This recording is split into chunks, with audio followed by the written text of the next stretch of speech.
Il n'y a que comme ça que vous arriverez à faire des gains durables, sans user votre santé mentale.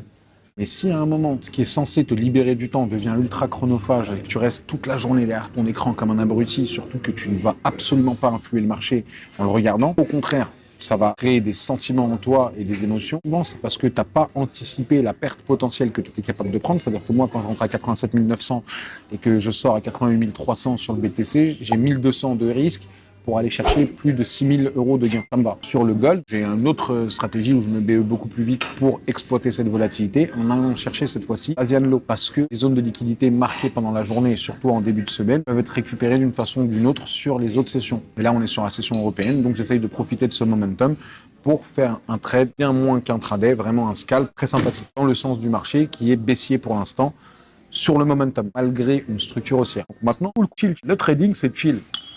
Il faut que ça reste chill, il faut que ça reste tranquille. Il n'y a que comme ça que vous arriverez à faire des gains durables, sans user votre santé mentale, ce qui est votre capital en trading beaucoup plus important que vos sous, c'est votre cerveau.